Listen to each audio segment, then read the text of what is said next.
देखो topic easy है sir, सबसे easy topic, very very easy topic, simple topic, आसान टॉपिक सर इसको बोल सकते हैं। और एफएम में 15 मार्क्स का कंपल्सरी है, 15 मार्क्स कंपल्सरी है। मतलब एफएम में कैपिटल बजटिंग आपको ऋषिकेश सर पढ़ा रहे हैं, दैट टॉपिक रिसीवेबल मैनेजमेंट, ये सबसे आसान टॉपिक है सर। ओके हाँ, तो रिसीवेबल मैनेजमेंट क्या होता है वो हम लोग पहले बात कर रहे थे। What is receivable management? देखो स्टूडेंट, आप लोग को सबको पता है कि हम सेल्स दो टाइप से कर सकते हैं। सेल्स दो टाइप से हो सकते हैं, एक तो कैश सेल्स और एक क्रेडिट सेल्स। सुनना ध्यान से, कैश सेल्स में क्या होता है कि हम लोगों ने गुड्स बेचा और तुरंत पैसा मिल जाता है, तुरंत कैश मिल जाता है, that is called cash sales. But cash sales में क्या होता है, कैश सेल्स खरीदने वाले कस्टमर्स बहुत कम रहते हैं सर। म्हणजे कैश पे खरीदी करने वाले जो कस्टमर्स रहते हैं वो बहुत रेयर रहते हैं, बहुत कम लोग रहते हैं जो कैश पे खरीदना चाहते हैं, गेटिंग और नॉट। बट अगर हम लोग क्रेडिट पे सेल करें तो क्या होगा सर, कस्टमर्स बढ़ेंगे हमारे पास। अगर मैं कस्टमर्स को बोलूं मैं 30 डेज का क्रेडिट दे रहा हूँ, 60 डेज का क्रेडिट दे रहा हूँ, 90 डेज का क्रेडिट दे रहा हूँ, जो भी है मैं क्रेडिट अगर प्रोवाइड कर रहा हूँ, तो इससे क्या होगा सर, मेरी दुकान में, मेरी शॉप में क्या होगा सर, सेल्स बढ़ेगा। म्हणजे काय, आपण जर कॅश सेल्स केलं तर मोजके कस्टमर येणार, मतलब सिलेक्टेड कस्टमर्स आएंगे जो कैश पे खरीदने के लिए रेडी होते हैं, तो उस टाइम पे सेल्स हमारा कम होगा। कैश सेल्स करते तो सेल्स कम होता है सेल्स बट कम होगा, बिकॉज हर कोई कस्टमर्स कैश पे खरीदना नहीं चाहता है और कैश पे खरीदने वाले कस्टमर्स बहुत कम होते हैं। आर यू गेटिंग और नॉट? बट अगर हम क्रेडिट सेल करें तो क्या होगा आलमास, क्रेडिट सेल करेंगे तो हमारे सेल्स की वैल्यू बढ़ेगी। जहां पे हम 10 लाख का सेल कर रहे हैं तो हो सकता है 15 लाख, 20 लाख, 25 लाख सेल्स बढ़ते जाएगा। गेटिंग और नॉट? आजकल आपने देखा रहेगा सर कि कार, बाइक्स, घर, ये सब इतने ज्यादा क्यों बिक रहे हैं सर? क्योंकि ये सब क्रेडिट पे मिलने लगे हैं। आप देखो कार खरीद लो, थोड़ा डाउन पेमेंट करो, बाकी सब ईएमआई। आर यू गेटिंग और नॉट? मतलब मार्केट्स में जब हम क्रेडिट प्रोवाइड करते हैं कस्टमर्स को, तो कस्टमर्स की जो ज्यादा कस्टमर्स बढ़ जाते हैं और हमारा सेल्स बढ़ता है, हमारी कंपनी का, हमारे बिजनेस में सेल्स बढ़ जाता है। If we provide more credits to the customers, तो कस्टमर्स की संख्या बढ़ जाती है, सेल्स भी बढ़ जाता है। और साथ के साथ अगर हम क्रेडिट पीरियड भी बढ़ाए, मतलब क्रेडिट तो दे ही रहे, क्रेडिट तो दे ही रहे हम लोग, उधारी तो दे ही रहे, उधार पे बेच रहे, तो कस्टमर तो आएंगे। तो उसके साथ अगर मैं क्रेडिट पीरियड भी बढ़ा दूं, तो क्रेडिट पीरियड मतलब क्या, प्रियंका 30 दिन बाद देना, मेरा 10 दिन का क्रेडिट है पर 30 दिन बाद देना। इससे क्या होगा सर, और कस्टमर्स आएंगे। मतलब क्रेडिट देने से तो कस्टमर आता ही है, प्लस क्रेडिट पीरियड बनाने से भी हमारा सेल्स बढ़ता है, तो और भी कस्टमर्स अट्रैक्ट हो गए। यार यहाँ तो 30 दिन का क्रेडिट मिल रहा है, चलो यहाँ चलते, हमें टाइम मिल रहा है थोड़ा। अगर मैं 7 दिन का क्रेडिट दूंगा तो क्या होगा, और कस्टमर्स अट्रैक्ट होंगे। Means customers will attract, why? Because हम उसको क्रेडिट सेल भी दे रहे हैं as well as credit period. जब जब क्रेडिट पीरियड बढ़ेगा तो सेल्स और बढ़ते जाएंगे। समझ में आ रहा है? तो याद रखें, इस टॉपिक को रिसीवेबल मैनेजमेंट भी बोलते हैं, या इस टॉपिक को हम क्या बोल सकते हैं, डेटर्स मैनेजमेंट भी बोल सकते हैं, या आपके बुक में क्या दिया है सर, क्रेडिट मैनेजमेंट भी बोल सकते हैं। मतलब क्या कि अगर हम लोग गुड्स क्रेडिट पे सेल करें, तो जिसको हम क्रेडिट पे सेल करते हैं तो उस पर्सन को क्या बोलते हैं सर, हम डेटर्स, हमारे डेटर्स होते हैं सर वो। बरोबर है श्रुति, बरोबर है? पक्का समझ में आया? शुभम समझते हैं कि बाबा हम लोग जब क्रेडिट पे सेल करते हैं तो हमारे सेल्स बढ़ते हैं, उधारी पे बेचने से हमारा सेल्स बढ़ते जाता है। एज वेल एज जब हम उधारी का पीरियड भी बढ़ाएंगे, म्हणजे 30 डेज, 60 डेज, 90 डेज या 1 मंथ, 2 मंथ, 3 मंथ, तो सेल्स और भी बढ़ता है। तो वही तो हमको इस टॉपिक में सीखना है, क्रेडिट मैनेजमेंट, कि भाई उधार देना चाहिए, हाँ देना चाहिए। उधार देने से क्या होगा, क्या होगा सर, कस्टमर्स बढ़ेंगे, सेल्स बढ़ेगा सर। देना चाहिए, बट कितना देना चाहिए? 30 डेज के लिए देना चाहिए, 60 डेज के लिए देना चाहिए, या 45 डेज के लिए देना चाहिए, या 90 डेज के लिए देना चाहिए, वो यहाँ पे देखना है। अरे समझ में आ रहा है? तो क्या होता है, क्रेडिट देने से क्या होता है sir, your sales will increase as well as when we increase our credit period, 30 days credit, देखो क्रेडिट दे रहे हैं तो क्रेडिट कितने दिन का दे रहे हैं, 30 डेज, 90 डेज, 60 डेज, तो जितना हम क्रेडिट बढ़ाएंगे तो उतना सेल्स और बढ़ेगा। क्रेडिट सेल्स तो बढ़ता ही है सेल्स, बट क्रेडिट पीरियड बढ़ाने से और सेल्स बढ़ता है। आर यू गेटिंग और not? So what we have to do, we have to select whether to give credit for 60 days, whether to give credit for 90 days, whether to give credit for 30 days, या 15 दिन की credit दे या 1 महीने की credit दे। अंजलि समझ में आ रहा है? मतलब हम लोग क्या सीखने वाले हैं यहाँ पे इस टॉपिक में कि क्रेडिट देना तो अच्छी बात है, लेकिन क्रेडिट कितने दिन की देनी चाहिए वो हम लोग को यहाँ पे सीखना है। क्रेडिट मैनेजमेंट करना है, ये डिसाइड करना है कि क्रेडिट कितने दिन का देना चाहिए। अरे समझ में आया क्या? बोलो सर। क्रेडिट देने से क्या होता है? Why to give credit? Sales will increase. अगर हम क्रेडिट पीरियड बढ़ाएंगे तो सेल्स और बढ़ेगा। तो वी हैव टू डिसाइड कि क्रेडिट पीरियड 30 डेज का देने से फायदा हो रहा है क्या, 90 डेज का देने से फायदा हो रहा है क्या, 60 डेज का देने से फायदा हो रहा है क्या। अरे समझ में आ रहा है? Yes, this we have to decide. Clear with this? समझ में आया? बट सर एक प्रॉब्लम ये है, जब हम क्रेडिट पे सेल करते हैं तो कुछ खर्चे हमारे ऊपर आ जाते हैं, कुछ खर्चे हमारे ऊपर और बढ़ जाते हैं। कौन से सर? Bad debts. जब आप उधारी पे बेचोगे वैष्णवी, जेव्हा आपण क्रेडिट सेल करूया तर बॅड डेट्स वाढतील, बॅड डेट्स बढ़ जाता है सर। श्रद्धा समझते ना? म्हणजे काय, जब हम क्रेडिट पे सेल करेंगे वैभव तो क्या होगा सर?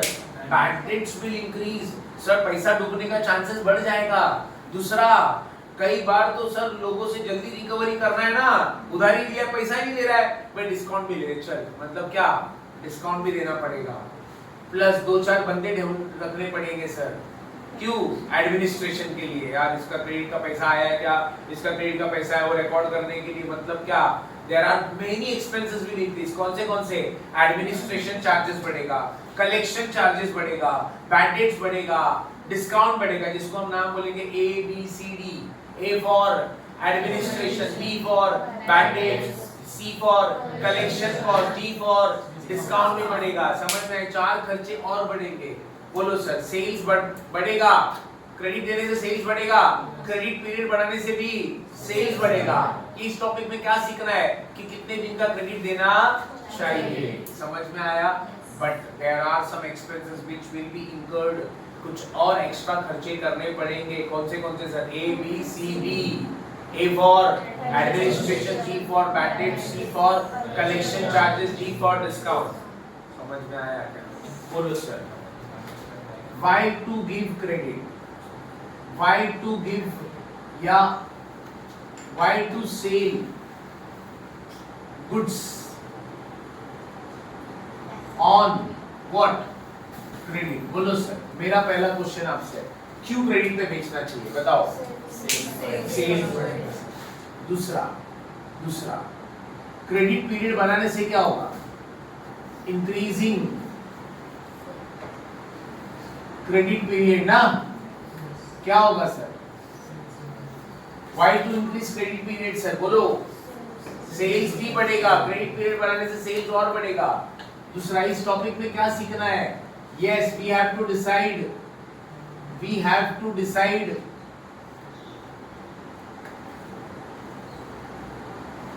Credit period. यस, हमें क्या डिसाइड करना है? क्रेडिट पीरियड डिसाइड करना है कि कितने दिन का क्रेडिट देना चाहिए। और क्या सर? बताओ सर। कुछ कॉस्ट ऑफ क्रेडिट है सर, मतलब जब हम उधारी लेते हैं तो कुछ कॉस्ट आता है। क्या क्या कॉस्ट आता है बताओ सर? ABCD। बोलो क्या क्या आएगा? एडमिनिस्ट्रेशन एक्सपेंसेस, और क्या आएगा? बैड डेट्स आएगा, और क्या आएगा? कलेक्शन चार्जेस आएंगे, और क्या? डिस्काउंट भी देना पड़ेगा सर। कई बार तो कस्टमर को लालच देना पड़ेगा, भाई जल्दी पैसा दे। मतलब क्या? सेल क्रेडिट पे करते हैं तो सेल्स बढ़ता है। दूसरा, इंक्रीजिंग क्रेडिट पीरियड बढ़ाएंगे तो सेल्स और बढ़ेगा। Second word, we have to decide. क्या डिसाइड करना है इस टॉपिक में? देना चाहिए क्रेडिट, हाँ देना चाहिए सर, बट कितने दिन का देना चाहिए वो डिसाइड करना है। बट सर सोचा भी तो बढ़ेगा ना, उधारी देने से उधारी देने से सेल्स बढ़ता है, कुछ खर्चे आ जाते हैं। कौन से ABCD, administration, bad debts, collection and discount. एक और खर्चा आता है, ये और एक खर्चा आता है। क्या बेटा? Opportunity cost. What is opportunity cost? सुनो ध्यान से, मैंने बोला ना इंट्रोडक्शन में, बाद में तो ये आप टॉपिक करोगे तो सब मैंने कवर कर दिया, सब कुछ कवर है। ये मैंने बोला है कि ये वाला फॉर्मेट है ना, ये कब यूज करना है मैं बताऊंगा, ये कब यूज करना है डोंट डू। अच्छा, अपॉर्चुनिटी कॉस्ट क्या होता है मुझे बताओ प्लीज। मैंने समझो मैंने उधारी पे सेल किया, उधारी पे सेल किया बराबर, पैसा कमाएगा। समझो मैंने डिसाइड किया 30 डेज में पैसा, 30 डेज। बट सर वो जो माल मैंने बेचा है, जो मैंने माल बना के बेचा है, उसका पैसा कहाँ आएगा 30 डेज के बाद? I getting? वो जो माल बनाने में मेरा खर्चा लगा रहेगा ना, कुछ श्रुति के माल अपने आप बन गया ऐसे, भगवान ने दिया मुझे और मैंने कस्टमर को दे दिया। सर क्या किया मैंने? अगर मैंने गुड्स बेचा है तो बेटा गुड्स बनाया रहेगा ना, तो उस गुड्स को बनाने में कुछ खर्चा गया रहेगा, कुछ एक्सपेंसेस लगे रहेंगे, कुछ कॉस्ट लगा रहेगा सर, नो डाउट। अभी कॉस्ट मतलब क्या बेटा? सुनो ध्यान से, ये भी कॉस्ट मतलब क्या है? तो दो चीज हुआ रहेगा। ये कॉस्ट हो सकता है मैंने किसी से उधारी पे लिया होगा, मैंने जब माल बनाया रहेगा तो मैंने किसी से लोन वगैरह लिया रहेगा, तो ये मेरे माल बनाने के लिए खर्चा नहीं था ना मेरे पास। पैसे तो मुझे 30 डेज बाद आएंगे, बट इसको बनाने के लिए पैसा चाहिए। पहला ऑप्शन, मैंने किसी से उधार लिया रहेगा, so I have to pay interest to them। मुझे क्या देना पड़ेगा? इंटरेस्ट देना पड़ेगा उनको। कितने दिन का इंटरेस्ट देना पड़ेगा? 30 डेज का इंटरेस्ट देना पड़ेगा। 30 डेज का इंटरेस्ट, क्योंकि मुझे पैसा कमाने वाला है 30 डेज के बाद, तो 30 दिन तक का मेरे को उसको ब्याज देना पड़ेगा जिससे मैंने माल बनाने का पैसा लिया है। That is called what? Opportunity cost. इसको इंटरेस्ट भी बोलते, क्या बोलते हैं सर? Interest on debtors. क्या बोलेंगे सर इसको? Interest on debtors. दूसरी बात सुनो, सब मिल जाएगा। दूसरा, अगर समझो मैंने किसी से उधार नहीं लिया है, मैंने खुद का पैसा डाला है, वैभव समझते हैं ना बेटा, प्रैक्टिकल में विचार करते हैं। ओके, खूब सोपा है टॉपिक सर। एफएम में ये टॉपिक है ना 15 में से 15 पूरा 15 आउट ऑफ 15 कुछ नहीं है, सब दिया रहेगा, फॉर्मेट में पुट करना है, लेकिन समझने तो आना चाहिए ना क्या है ये, है ना? म्हणजे मी टॉपिक असं शिकू शकतो, कुछ नहीं, सब सॉल्व करो, ये डालो आपण इसमें, लेकिन सर समजेगा ही नहीं। हम टीवाय में आने के बाद श्रद्धा आपल्याला समजलंच नाही की क्रेडिट मॅनेजमेंट म्हणजे काय, तर काय फायदा काय त्याचा? आणि रेटिंग ऑन व्हाट समझ में आया? तो ये क्या पढ़ा रहा हूँ सर मैं आपको, मैंने जो गुड्स बनाया है वो पैसा मैंने किसी से उधार पे लिया रहेगा, उसका मुझे क्या देना पड़ेगा? Interest. That is called what? Opportunity cost. या इसको एक और नाम दे सकते हैं, interest on debtors, sorry interest on debtors. क्या बोलेंगे सर? Interest on debtors. या फिर इंटरेस्ट ऑन फाइनेंसिंग डेटर्स। क्या बोलेंगे? Interest on financing debtor. याद रखना, अपॉर्चुनिटी कॉस्ट भी बोल सकते हो और क्या बोल सकते हो? Interest on financing debtors. ठीक है, म्हणजे डेटरला पैसे देण्यासाठी मी कुठूनतरी फाइनेंस घेतलाय, मैंने डेटर को पैसा देने के लिए, उधार पे माल बेचने के लिए मैंने किधर से पैसा उठाया, उसका इंटरेस्ट मुझे देना पड़ेगा। अरे समझ में आ रहा है? दूसरा, या फिर मैंने मेरा खुद का पैसा लगाया, किसी से उधार नहीं लिया, खुद का पैसा लगाया माल बनाने में। जरा सोचो, अगर ये पैसा मैं खुद का यूज कर रहा हूँ इधर 30 डेज तक मुझे वेट करना पड़ेगा ना। अगर इसका उल्टा सोचो सर, अगर मैं 30 डेज के लिए यही पैसा कहीं एफडी में रखता तो मुझे इंटरेस्ट मतलब क्या कि उधारी देने की वजह से मैं क्या कर रहा हूँ, मैं इंटरेस्ट खो रहा हूँ अपना, मतलब I have to loss this interest which I can earn from the fixed deposit or which I can earn from my investments। Again I am telling you sir, सुनो, अगर मैं ये गुड्स बनाने के लिए, ये गुड्स को बनाने के लिए अगर मैं खुद का पैसा डाल रहा हूँ और 30 दिन का उधारी दे रहा हूँ, मतलब क्या मुझे 30 दिन वेट करना पड़ेगा ना पैसा आने के लिए। अगर अलमास मैं अगर ये पैसा उधारी नहीं देकर, ये पैसा मैं इन्वेस्ट भी तो कर सकता था। अगर मैं उधारी नहीं देता और आज इसको इन्वेस्ट करता तो मुझे क्या मिलता? Interest. Means I am losing my interest, my interest is lost for 30 days. So मैं किधर अर्न कर सकता था सर? अगर मैंने प्रियंका को उधारी दिया तो मुझे वेट करना पड़ेगा कितने दिन के लिए? 30 डेज। अगर मैं नहीं देता उधारी तो क्या होता सर? ये पैसा मेरे पास होता और मैं कहीं ना कहीं इसको इन्वेस्ट करता, मुझे वहां से इंटरेस्ट मिलता था। तो याद रखें, अपॉर्चुनिटी कॉस्ट मतलब क्या कि मैंने एक अपॉर्चुनिटी खो दिया है, एक अपॉर्चुनिटी खो दिया सर। क्या? उधारी देने के चक्कर में उधारी दिली पण मी एक अपॉर्चुनिटी लॉस्ट केली. कौन सा वाला? इंटरेस्ट कमाने का अपॉर्चुनिटी. तो याद रखो अपॉर्चुनिटी कॉस्ट भी बोल सकते हैं इसको. और क्या बोल सकते हैं? Interest on financing debtors. Interest on financing debtors. अरे समझ में आया क्या? बोलो सर. जब हम क्रेडिट पे सेल करते तो क्या क्या लॉस, क्या क्या नुकसान होता है अपना? एडमिनिस्ट्रेशन कॉस्ट, पैटेंट जाता है, कलेक्शन चार्जेस जाता है, और क्या जाता है? डिस्काउंट भी देना पड़ता है कस्टमर को. सर जल्दी से जल्दी पैसा निकालना. और क्या आता है? What is opportunity cost? Credit देने के लिए मैंने क्रेडिट दे दिया and I have to wait for 30 days. ये अगर मैं क्रेडिट नहीं देता तो क्या होता सर? मैं ये पैसे को कहीं ना कहीं पे इन्वेस्ट करता और वहां से मुझे इंटरेस्ट आता. उसी को बोलते हैं अपॉर्चुनिटी कॉस्ट. या फिर अगर समझ लो मेरा पैसा नहीं है, मैंने इधर से फाइनेंस उठाया है, तो मुझे इंटरेस्ट देना पड़ेगा ना सर. तो याद रखो अपॉर्चुनिटी कॉस्ट में दो चीज बताया. अगर खुद का पैसा है it means I am losing my interest. किधर और इन्वेस्ट कर सकता था. अगर मैंने किसी और से लिया है तो आई हैव टू पे दी इंटरेस्ट. अरे समझ में आया अपॉर्चुनिटी कॉस्ट मतलब क्या है? समझ में आया मतलब क्या? एक ये सेल को बढ़ाने के चक्कर में सेल को बढ़ा रहा है. सेल वाढवण्यासाठी मी काय काय खर्च करतोय? A B C D. Admin, bad debts, collection charges and discount as well as opportunity cost. उधारी देने के चक्कर में एक तो मैंने किसी से उधार लिया रहेगा उसको देना पड़ेगा इंटरेस्ट, या फिर आई एम लूजिंग एनी इन्वेस्टमेंट का इंटरेस्ट. समझ में आया? समझ में आया? अब ये हम फॉर्मेट में पुट करेंगे. ये मैं आपको समझाऊंगा पूरी. ये कब यूज करना है? जब क्वेश्चन में टैक्स दिया रहेगा. क्वेश्चन में टैक्स दिया रहेगा तो ये फॉर्मेट यूज करेंगे. अगर क्वेश्चन में टैक्स नहीं दिया है नॉर्मली यही मेथड फॉलो होता है मैक्सिमम टाइम. ओके देखो क्या लिखा है. करिए स्टार्ट. 1 2 3. देखो एक मिनट सुनो. आपको ना प्रेजेंट पॉलिसी दिया है. What is present policy? कि अभी कंपनी कितना उधारी दे रहा है, अभी कंपनी कितना उधार दे रहा है, अभी प्रेजेंट 30 डेज का उधार. फिर आपको प्रपोज्ड पॉलिसी दिया है. Proposed policy 1, proposed policy 2, proposed policy 3, proposed policy 4, proposed policy 5. ऐसे कितने भी दे सकते हैं. समझ में आया? अब प्रपोज पॉलिसी मतलब क्या होता है कि कंपनी एक प्रपोजल डालती है कि भाई हम अभी प्रेजेंट में कितना दे रहे हैं, 30 डेज का क्रेडिट दे रहे हैं. तो प्रपोजल ये है कि हम फ्यूचर में 45 डेज का देंगे, फिर फ्यूचर में हम 60 डेज का देंगे. मतलब what we have to do, क्या करना है? हमको प्रपोज पॉलिसी दी रहेगी कि भाई 30 डेज का क्रेडिट देना है. तो अभी क्रेडिट हम लोग प्रेजेंट में कितना दे रहे हैं? 30 डेज. तो प्रपोज पॉलिसी क्वेश्चन में मेंशन रहेगा कि कंपनी 45 डेज का क्रेडिट देगा तो क्या होगा, 60 डेज का क्रेडिट देगा तो क्या होगा, 75 डेज का क्रेडिट देगा तो क्या होगा. समझा? मतलब you have to analyse, evaluate करना है. मेरे स्टेटमेंट का नाम देखो क्या लिखा है, इवैल्यूएशन करना है कि कौन सी पॉलिसी हमारे लिए बेटर रहेगी. समझ में आया? Clear with this? डाउट है? ओके. ऊपर क्या लिखेंगे सर? सेल्स. सेल्स में से माइनस क्या? Variable cost. क्वेश्चन में दिया रहता है. समझ में आया? ओके. वेरिएबल कॉस्ट क्वेश्चन में दिया रहता है. सेल्स भी दिया रहता है, वेरिएबल कॉस्ट भी दिया रहता है. अच्छा, सेल्स में से वेरिएबल कॉस्ट क्या करेगी? माइनस. तो क्या मिलेगा?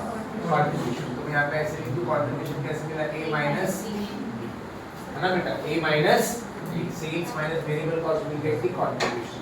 कंट्रीब्यूशन में से क्या माइनस करना है? फिक्स्ड. Very very good. फिर आपको क्या मिलेगा सर? तो प्रॉफिट तक आप कैसे आ गए बेटा? सेल्स माइनस वेरिएबल कॉस्ट, आपको मिलेगा contribution, contribution minus fixed cost, फिर आपको मिलेगा प्रॉफिट. समझ में आ गया? ठीक है. अब ये प्रॉफिट आने के बाद हमें क्या करना है? टोटल कॉस्ट निकालना है. अब ये टोटल कॉस्ट का मतलब क्या होता है?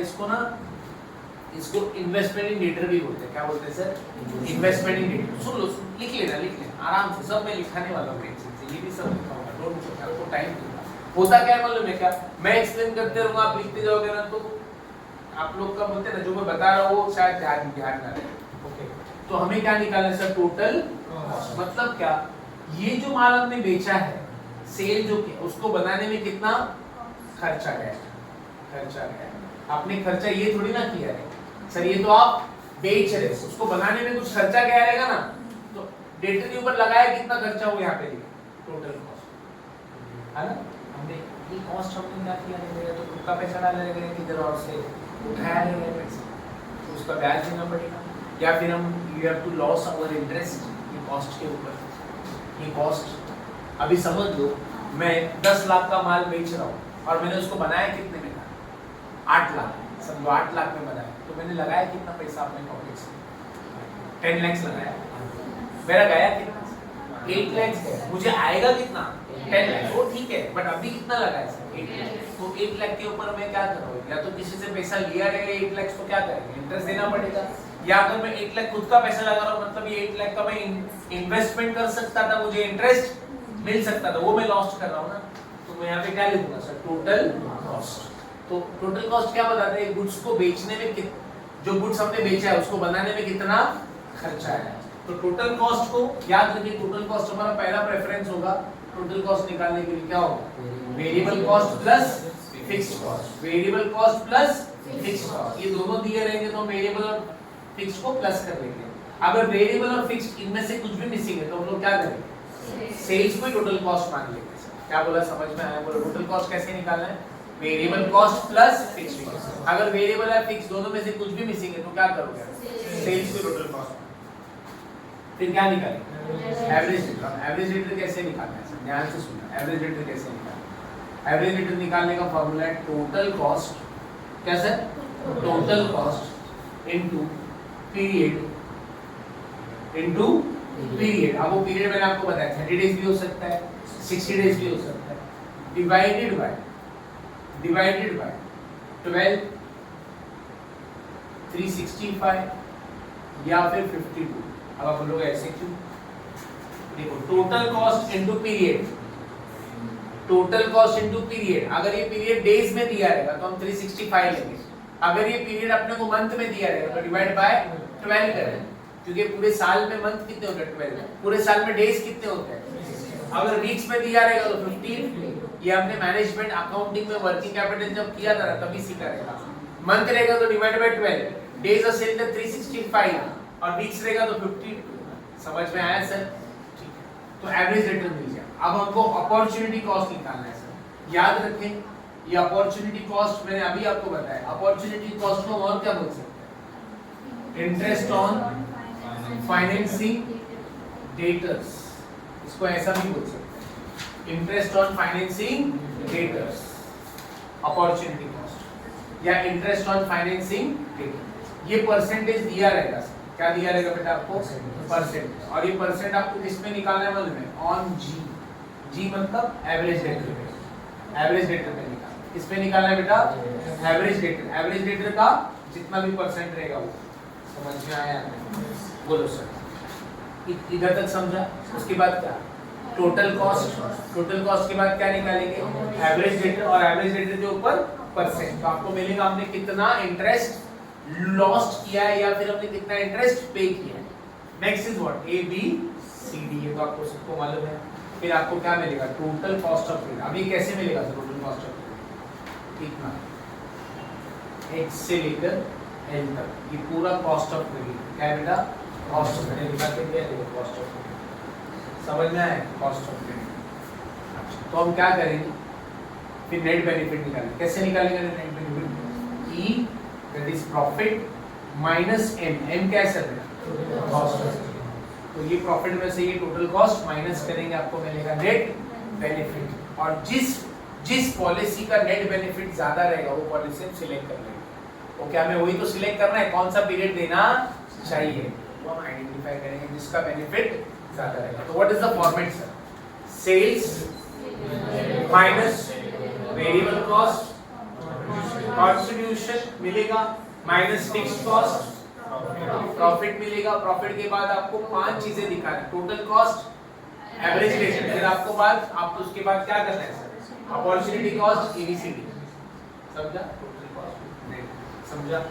Variable cost most of the time दिया रहता है सर परसेंटेज में, तो ये परसेंट में अगर दिया तो किसमें निकालेंगे बेटा, ऑन सेल्स, समझा क्या। वेरिएबल कॉस्ट किसमें दिया है, परसेंट में, तो किसमें निकालना है बेटा, सेल्स में। अच्छा, बैड डेट्स भी आपको कभी-कभी किस पे दिया रहेगा, परसेंट, तो ये भी किस पे निकालना है सर, सेल्स पे। ओके, और यहाँ पे जब मैं सेल ले रहा हूँ तो यहाँ पे कौन सा सेल लेना है मालूम है, कौन सा sale, credit sale. Cash sale कभी नहीं लेना है बिकॉज हम उधारी दे रहे हैं ना बेटा। तो प्लीज ये लिख लो फटाफट, आप लोग अब लिखो सर, परसेंटेज बोला ना, परसेंटेज बोले अब शम्स करने का।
आज बोलते